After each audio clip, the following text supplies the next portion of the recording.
माहौल बड़ा गर्म है चर्चा में। राजीव, नहीं, मुझे एक मिनट, नहीं मैडम, अब मुझे एक बात, मैं लास्ट मिनट राजीव को देना चाह रही हूँ। राजीव, आज माहौल बड़ा गरमाया हुआ है डिस्कशन में।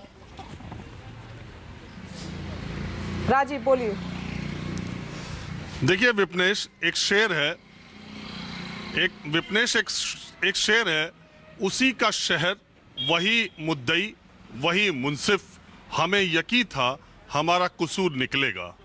एक तरह की फीलिंग ये देश में विपक्षी नेताओं को ये लग रहा है, जैसा मैंने कहा कि सब कुछ बीजेपी का है, केंद्र सरकार है, तमाम जगह राज्य सरकार है, सारी एजेंसियां हैं, वो विपक्षी नेताओं को अपने 2024 से पहले इस नेट में लेना चाहती हैं। देखिए सवाल ये है कि यूपीए सरकार, मनमोहन सरकार पर भ्रष्टाचार के आरोप बहुत लगते हैं, लेकिन देश को ये भी याद रखना चाहिए कि उसी अकेली आप देखें तो वही वो सरकार थी जिसने अपने ही केंद्रीय कैबिनेट मंत्री को पहले इस्तीफा 2G मामले में दिलवाया, फिर वो जेल के शिक्षकों के पीछे गए। वही एक सरकार थी जिसने गठबंधन सरकार डीएमके उस सरकार को समर्थन दे रही थी और कन्नी मोजी उस केस में जेल में गई उसी सरकार के दौरान।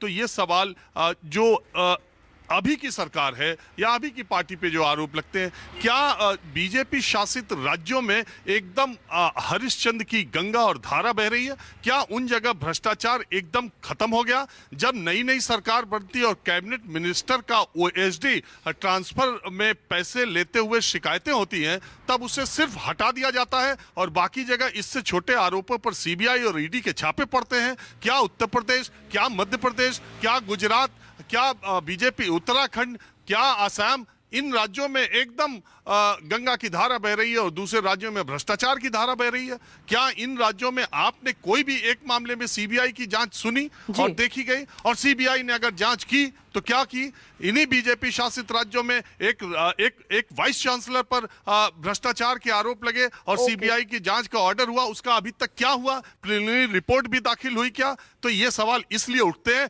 लेकिन यही सवाल उठाकर विपक्ष के नेता अगर भ्रष्टाचार के आरोप उन पर लगे तो वो उससे उबर भी नहीं सकते। मैंने आपको बताया कि ये विपक्ष के नेताओं को भी देखना पड़ेगा कि सिर्फ ये कहने से कि मेरे खिलाफ लगा है उनके दामन साफ नहीं हो जाते, अपने दामन को साफ करके आना पड़ेगा। और ईडी अगर वही एकनाथ शिंदे कैंप के जो आधा दर्जन लोग एकनाथ शिंदे के सीएम बनने से पहले सम्मान पा रहे थे, ईडी उनको भी सम्मान करती, उनसे भी पूछताछ करती, तो शायद ये सब बहस नहीं होती। बहुत सही।